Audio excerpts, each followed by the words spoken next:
తాజ్మహల్ భారతదేశ చరిత్ర పుటల్లో ప్రేమకు చిహ్నంగా వర్ణించబడింది. షాజహాన్ తన భార్య ముంతాజ్ జ్ఞాపకార్థం తాజ్మహల్ను నిర్మించాడని చెబుతారు.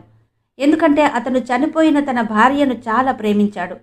కొందరు చరిత్రకారులు ఈ వాస్తవాలన్నింటినీ తప్పుగా పేర్కొంటారు.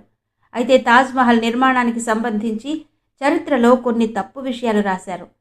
తాజ్మహల్ షాజహాన్ చేత నిర్మించబడలేదు. అయితే ఇది ఇస్లామిక్ రూపం ఇవ్వబడిన ఒక పురాతన ఆలయం.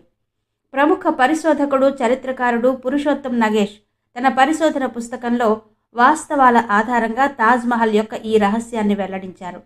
మరి తాజ్మహల్ యొక్క అద్భుతమైన రహస్యం గురించి తెలుసుకుందాం.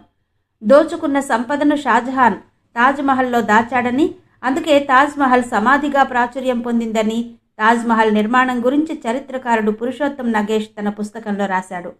ముంతాజ్ను పాతిపెట్టడానికి తాజ్మహల్ నిర్మించబడి ఉంటే ఆమెను రాచరికపు ఆడంబరంతో ఖననం చేసిన తేదీ ఖచ్చితంగా చరిత్ర పుటల్లో రాసి ఉండేవారు.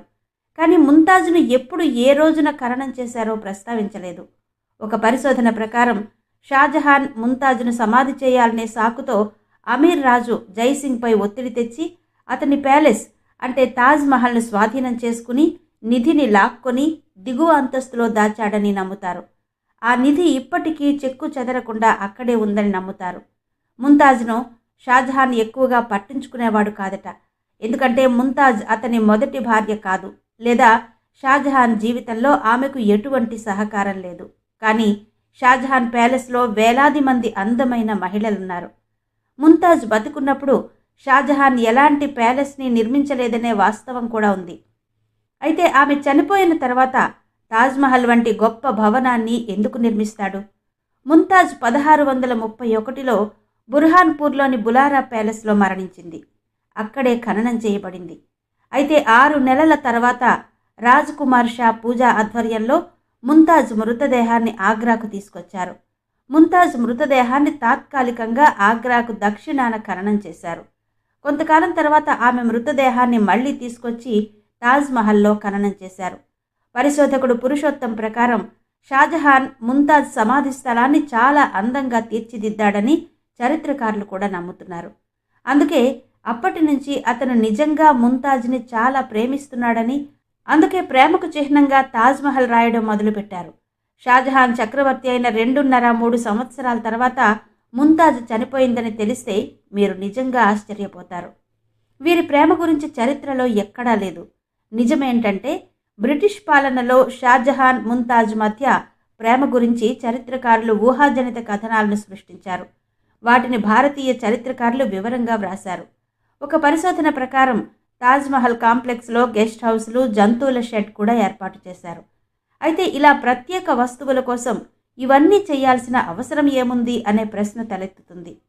ముంతాజ్ను సమాధి చేయడానికి తాజ్మహల్ నిర్మించబడింది. చరిత్రకారుడు పురుషోత్తం తన పుస్తకంలో తాజ్మహల్ హిందూ దేవాలయమని సాక్ష్యాల ఆధారంగా పేర్కొన్నాడు. తాజ్మహల్ హిందూ దేవాలయం అనడానికి చాలా ఆధారాలున్నాయని రాశారు. తాజ్మహల్ యొక్క ప్రధాన గోపురం యొక్క పునాది మీద ఉన్న కలశ్ హిందూ దేవాలయంలో ఉన్నట్టుగా కనిపిస్తుంది. హిందూ దేవాలయాల పైభాగంలో బంగారు కలశం ప్రతిష్ఠించే సంప్రదాయం మనకు తరతరాలుగా వస్తూ ఉంది. తాజ్మహల్ నిర్మాణ పనులు 1632లో ప్రారంభమై 1653లో పూర్తయ్యాయని చరిత్ర బోధిస్తోంది. ఇక్కడ ఆలోచించాల్సిన విషయం ఏంటంటే ముంతాజ్ 131 ఏళ్ల వయసులో చనిపోయినప్పుడు అదే సంవత్సరంలో ఆమెను తాజ్మహల్లో ఎలా సమాధి చేశారు? ఎందుకంటే ఆ సమయంలో తాజ్మహల్ నిర్మించబడలేదు. తాజ్మహల్ నిర్మాణ పనులు 1632లో ప్రారంభమయ్యాయి. పరిశోధన ప్రకారం హిందూ దేవాలయానికి ఇస్లామిక్ రూపాన్నిచ్చే పని 1632లో ప్రారంభమైంది. దీని ప్రధాన ద్వారం 1639లో నిర్మించబడింది. దీనిపై ఖురాన్ శ్లోకాలు రాసి ఉన్నాయి.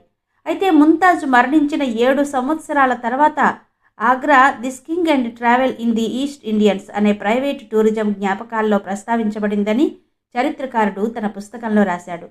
అయితే తాజ్మహల్ నిర్మాణం గురించి ఎలాంటి సమాచారం లేదు. నిజంగా 20,000 మంది కార్మికులుంటే తాజ్మహల్ను 2.5 ఏళ్లుగా నిర్మిస్తే ఆయన జ్ఞాపకార్థం ఆ బృహత్తర కార్యాన్ని ఖచ్చితంగా పుస్తకంలో ప్రస్తావించేవారు. అమెరికన్ ల్యాబొరేటరీలో తాజ్మహల్ తలుపు యొక్క చెక్కను కార్బన్ పరీక్షలో 300 సంవత్సరాల క్రితం షాజహాన్ కాలం నాటిది అని తేలింది. ఆలోచించాల్సిన మరో విషయం ఏంటంటే సమాధిని ప్యాలెస్ అని ఎందుకు పిలిచారు? బహుశా ఎవరు ఈ విషయంపై శ్రద్ధ చూపి ఉండకపోవచ్చు. తాజ్మహల్ అప్పటికే నిర్మించబడింది, సమాధిగా మార్చబడింది. అయితే ఇక్కడే షాజహాన్ తప్పు చేశాడు. ఎందుకంటే అతను అన్ని విధాలుగా మారుతున్నాడు, కానీ అతని పేరు మాత్రం మారలేదు. ఆ సమయంలో తాజ్మహల్ అనే పదం ఏ ప్రభుత్వం లేదా రాజపత్రం లేదా వార్తాపత్రికలో ప్రస్తావించబడలేదు. తాజ్మహల్ను తాజ్ ఏ మహల్గా భావించేవారు, కానీ అది పూర్తిగా తప్పు. మహల్ అనేది ముస్లిం పదం కాదని, ఇప్పుడు ఇరాన్ మరియు ఆఫ్ఘనిస్తాన్ వంటి ప్రదేశాలలో దాని పేరు తర్వాత మహల్ ఉన్న ఒక్క మసీదు లేదా సమాధి లేదని చరిత్ర చెబుతోంది. ముంతాజ్ పేరు కారణంగా తాజ్మహల్ ముంతాజ్ పేరు పెట్టబడిందనే అపోహ కూడా పూర్తిగా తప్పు. ఎందుకంటే ముంతాజ్ అసలు పేరు అర్జున్ మాన్ బానో బేగం. అందుకే తాజ్మహల్కు ముంతాజ్ పేరు పెట్టారని అనుకోవడం చాలా హాస్యాస్పదంగా ఉంది. విన్సెంట్ స్మిత్ తన పుస్తకం అక్బర్ ది గ్రేట్ మొఘల్లో 1630లో ఆగ్రాలోని వాటికా ప్యాలెస్లో బాబర్ తన జీవితం నుంచి మోక్షాన్ని పొందాడని రాశాడు. వాటికా మహల్ మరే ఇతర ప్యాలెస్ కాదు, తాజ్మహల్. ఇది చాలా పెద్దది మరియు గొప్పది. భారతదేశంలో ఇలాంటి ప్యాలెస్ మరొకటి లేదు.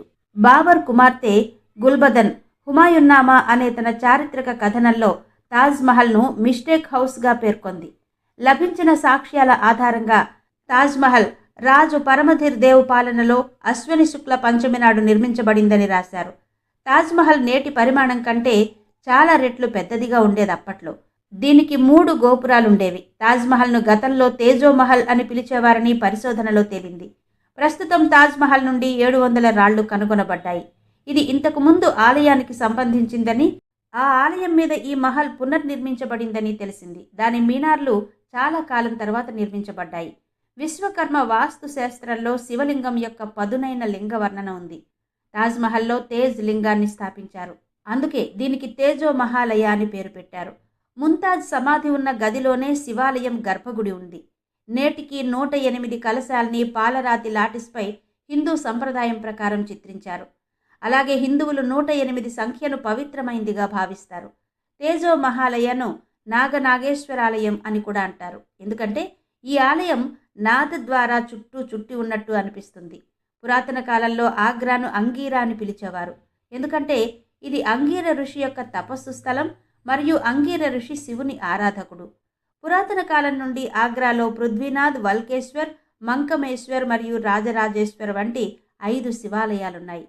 శతాబ్దాల క్రితం భూస్థాపితం అయిన 5వ ఆలయం నాగనాగేశ్వరాలయం.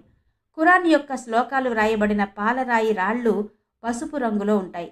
మిగిలిన రాయి మంచి నాణ్యత కలిగి ఉంటుంది. ఖురాన్లోని శ్లోకాలతో కూడిన రాళ్లను తరువాత ఏర్పాటు చేశారు అనడానికి ఇది నిదర్శనం. తాజ్కు దక్షిణాన పురాతనమైన పశువుల కొట్ట ఉంది. అక్కడ ఆవులనుంచారు.